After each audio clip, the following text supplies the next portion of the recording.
My fiancé said one night, "You're ruining my life. I need air, something different. I don't want you to talk to me for a while," and she left, just like that. The next day, she posted stories with another man, on a trip, smiling as if I had never existed. I sent her a message, "So your air had a name and number?" She replied, "Don't be dramatic. Don't play the victim. I'm just living." Days later, my phone exploded with pleading messages. I always believed Laura and I were the perfect couple. 6 years together, 2 of them engaged, and we already had a wedding date. Our friends envied us, our families adored each other, and I thought I had found the person I would spend the rest of my life with. That Thursday night, Laura arrived late from work, nothing unusual lately. The dinner I had prepared was cold, but I smiled anyway. She didn't return the smile. She dropped her purse on the sofa with a thud and stood in the middle of the living room as if she were a stranger in our own home. Something wasn't right. I felt it in my stomach, that empty feeling that precedes bad news. "Is everything okay?" I asked, trying to sound casual. Laura looked at me as if she had been wanting to say something for days. Her normally warm eyes seemed like 2 cold stones. "No, everything is not okay. I need to talk to you." I sat down, expecting her to do the same. She didn't. "I don't think this is working," she said flatly. "You're ruining my life. I need air, something different. I don't want you to talk to me for a while." I felt like I had been punched in the chest. She was breaking up with me 2 months before the wedding. "Laura, what are you saying? What have I done? Can we fix it? Whatever it is." She shook her head. Her expression was a strange mix of relief and annoyance, as if she had just taken a great weight off her shoulders and now only my confusion bothered her. "You haven't done anything specific. It's you, the way you are, always so predictable, so conformist. You suffocate me." Every word was like a knife. Conformist? I had worked overtime for years to be able to buy the apartment where we lived, to save for our wedding, for the future we had planned together. "I've supported you in everything, Laura. When you wanted to change jobs, when you decided to go back to school." "Maybe that's the problem," she interrupted. "Always so accommodating, so perfect. Sometimes it seems like you have no personality of your own." I was speechless. 6 years together, and suddenly I was the villain in her story. Laura picked up her purse again and pulled out a small suitcase that I hadn't noticed before. It was hidden by the door. Reality hit me. This wasn't an impulsive argument. She had planned it. "I'm going to stay with my friend Daniela for a few days, maybe more. Don't call me, don't text me. I'll contact you when I'm ready." I tried to stop her, to ask her what had really happened, what I had done wrong, but she was already at the door. "Laura, please, can we talk about this? Can we?" She looked at me one last time before leaving. Her eyes no longer showed anything, no anger, no sadness, no guilt, just a terrible emptiness. And she left, just like that. I never imagined that night would be the last time I would see her as my fiancé. That night, I didn't sleep. I wrote messages that were left unseen. I called her, and it went straight to voicemail. I looked through our photos, looking for signs of unhappiness that I might have missed. Everything seemed so normal until a few weeks ago. The next morning, with my eyes burning from lack of sleep, I opened Instagram automatically, as part of my routine. And there was Laura. She had uploaded several stories in the last few hours. My heart stopped. She wasn't at Daniela's house. She was on a plane, and she wasn't alone. In the photo, Laura was smiling radiantly next to a guy I had never seen before, dark-haired, with a 3-day beard, a perfect smile. The tag showed that they were heading to Cancun. Another story showed them toasting with champagne in first-class seats. One more showed them already on the beach at sunset, embracing. It was as if a truck had run me over. The date of the posts was barely 5 hours after she had told me she needed air. With trembling hands, I wrote, "So, your air had a name and number?" I didn't expect a reply, but it came almost instantly. Don't be dramatic, don't play the victim. I'm just living. Just living. As if 6 years together meant nothing.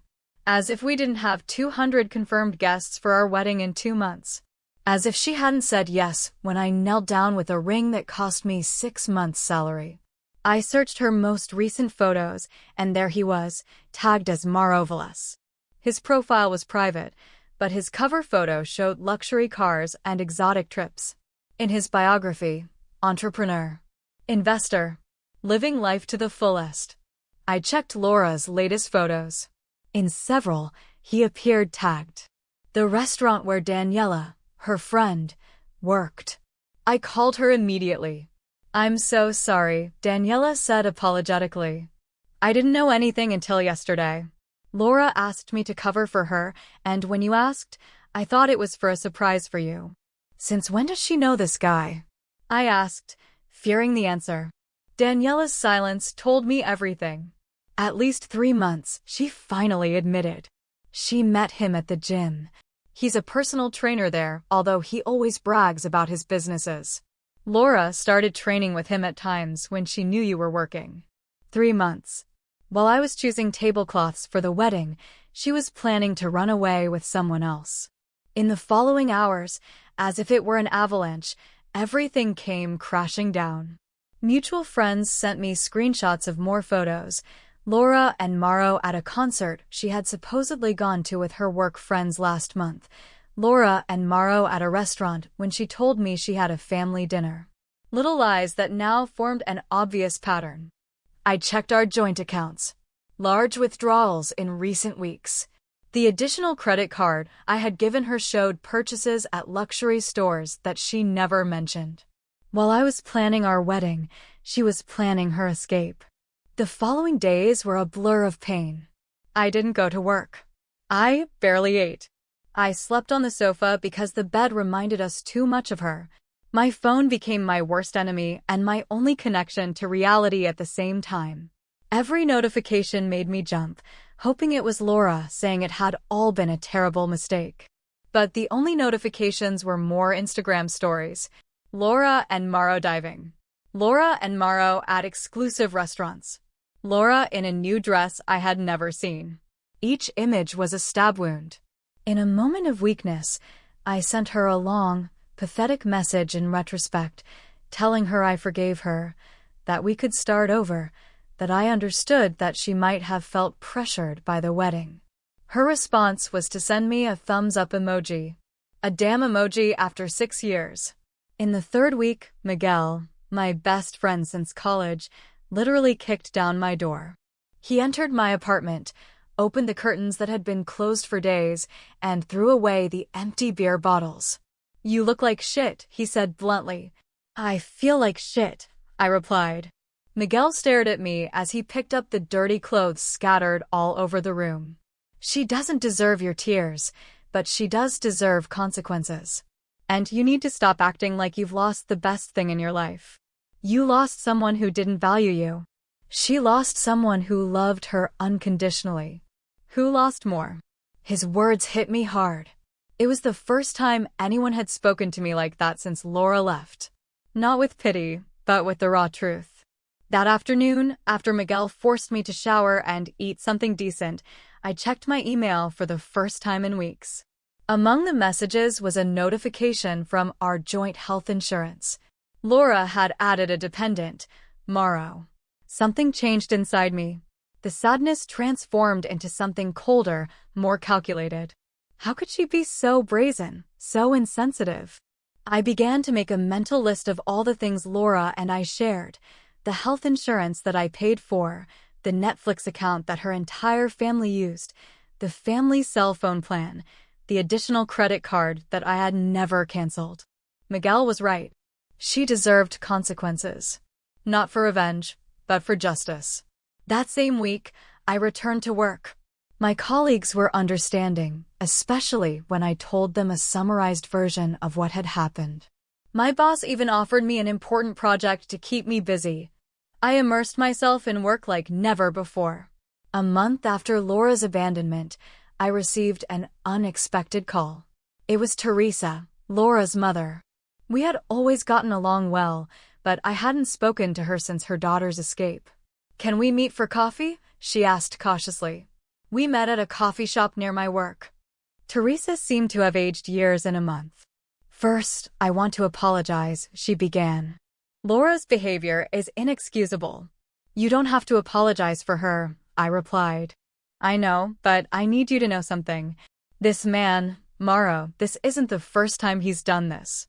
Teresa told me she had investigated Mauro Velez after Laura introduced him as her new partner. It turned out he had a history. He approached women in stable relationships, usually with a good economic standing, convinced them to leave everything for him, and then invariably abandoned them after taking advantage of them financially. "Does Laura know this?" I asked.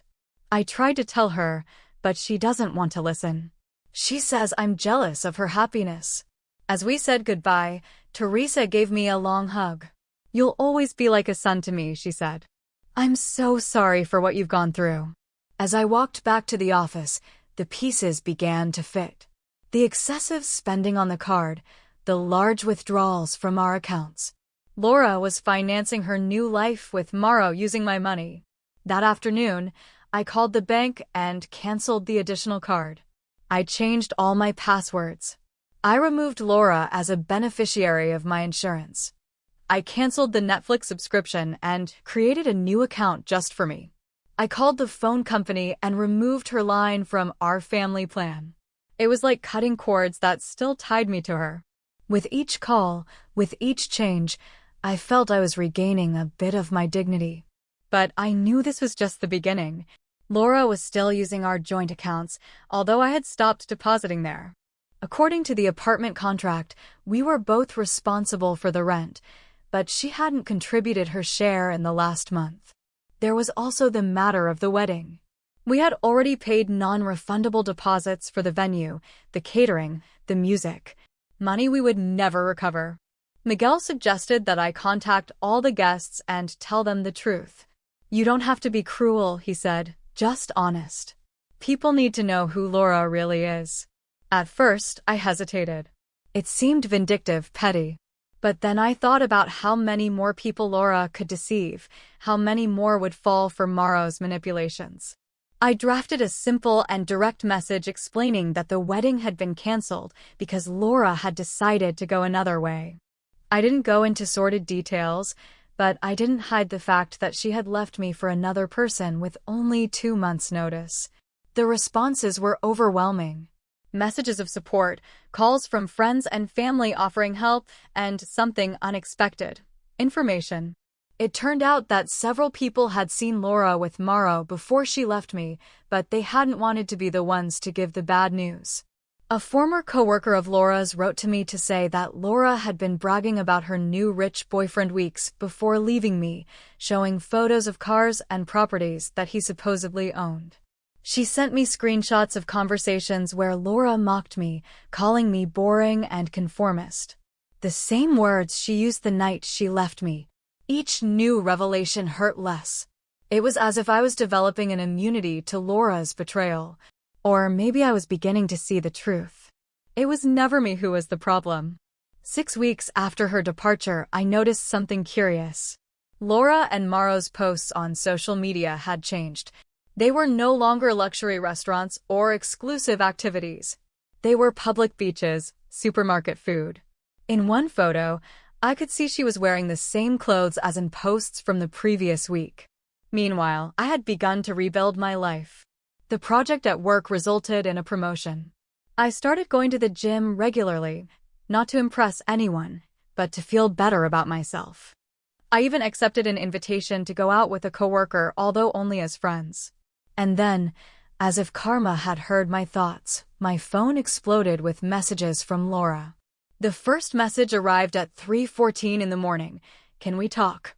Then another, "Please, it's important." And then an avalanche. "I need you. I made a mistake.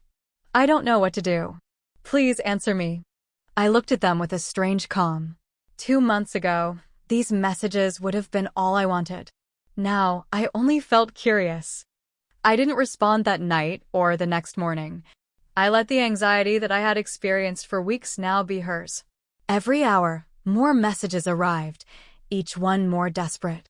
Finally, on the third day, I replied with a simple, "What do you need, Laura?" Her response was immediate. "I need to see you. Please." Something terrible happened. We agreed to meet at a public cafe. I didn't want to see her in private, where memories and emotions could cloud my judgment. When Laura entered, I barely recognized her. Her previously perfectly styled hair was pulled back carelessly. She wasn't wearing makeup, and her eyes were swollen. She was wearing simple jeans and a sweatshirt that I remembered giving her. What happened to Cancun? To living life to the fullest? I wanted to ask, but I restrained myself. "Thank you for coming," she said softly as she sat down across from me. "What do you need, Laura?" I repeated, keeping my voice neutral. Her eyes filled with tears immediately. It was all a terrible mistake. Mauro isn't who I thought he was. She told me between sobs that Mauro had never had the businesses he boasted about, that he lived by deceiving women, exactly as Teresa had told me. That they had spent all the money she had withdrawn from our accounts in the first month, believing there would be more. When she realized that I had cut off her access to my finances, Mauro began to show his true colors, manipulative, sometimes verbally aggressive, constantly pressuring her to borrow money from friends and family. The worst came when she discovered he had enormous debts, credit cards in both their names that he had never mentioned, a loan he had applied for by forging documents with my information. And then, last week, he simply disappeared. He took her passport, the money that was left, even some of Laura's jewelry. He left her stranded in a seedy hotel in a foreign country, with debts and no way to pay for her flight back. "I had to borrow money from Daniela to get back," she said shamefully. "No one else wanted to help me. Everyone knows what I did." I looked at her without saying anything for a moment. A part of me felt sorry for her. Another part thought she was finally getting exactly what she deserved. "And what do you expect me to do?" I finally asked. "I need help with the money," she admitted. "Just until I can get back on my feet. I can move back into the apartment, help with the rent when I get a job." I laughed. I couldn't help it. The audacity was incredible. "Laura, I sold the apartment," I said. "I moved to a smaller place and canceled everything related to the wedding. But we lost the deposits. Or rather, I lost them, because you never contributed a penny." She looked at me, surprised, as if she couldn't believe that I had moved on with my life. "As for the debts that Mauro generated," I continued, "if there really are forged documents with my signature, that's fraud. You should go to the police." But that could take months. "I need help now." My tone hardened. "What part of no don't you understand? Weren't you the one who told me not to play the victim? Weren't you just living?" Laura started to cry louder, attracting glances from nearby tables. "I thought I loved him," she whispered. "I thought it was my chance to have something exciting." I looked her straight in the eyes. "I'm not here to save you, Laura. I'm here to say goodbye properly, because I never had the chance to." Her eyes widened in surprise.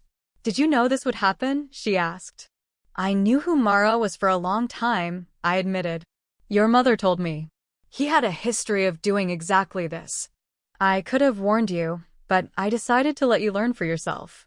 Why didn't you tell me?" Her voice mixed disbelief and rage. "You let me fall into his trap. For revenge." "No, Laura. I let you make your own decisions, just as you decided for both of us when you left. It's not revenge. It's allowing people to face the consequences of their actions." I finished my coffee and stood up. I left enough money to pay for both drinks, a final gesture of courtesy. "I hope you find what you're looking for, Laura." "I really do. But it won't be with me." As I walked towards the door, I heard her call my name. I turned around one last time. Laura seemed so small, so lost, so different from the confident woman who had boarded a plane with a stranger 2 months ago. "I'm sorry," she said. "I really am sorry." I nodded slightly. "I'm sorry too. But it doesn't hurt anymore." And it was true. The pain had been replaced by something else, understanding. I understood that some people enter our lives to stay, and others to teach us something and move on. 6 months later, my life is unrecognizable. The promotion at work turned into a career change. Now I do something I'm truly passionate about, not just something that pays the bills. The money from the sold apartment allowed me to start saving to buy my own place, a place without memories of betrayal, only future possibilities. Sometimes people ask me about Laura. From what I've heard, she went back to live with her parents. She works in a retail store, trying to rebuild the bridges she burned with friends and family. I'm happy for her, sincerely. Everyone deserves second chances. As for Mauro, the police finally caught him. It turned out Laura wasn't his only victim that year. He faces fraud charges in multiple jurisdictions. I ran into Teresa a few weeks ago. She invited me for coffee, like that first time. She told me Laura is going to therapy, learning to value herself without depending on the validation of men like Mauro. Sometimes I wonder what would have happened if Laura had never said those words that night, if she had never uploaded those stories with another man, if she had never treated me like something disposable after 6 years. But then I remember that it doesn't matter. What matters is what I did afterward. I didn't let her betrayal define me. I didn't become a bitter version of myself. I didn't seek revenge or try to hurt her. I simply moved on.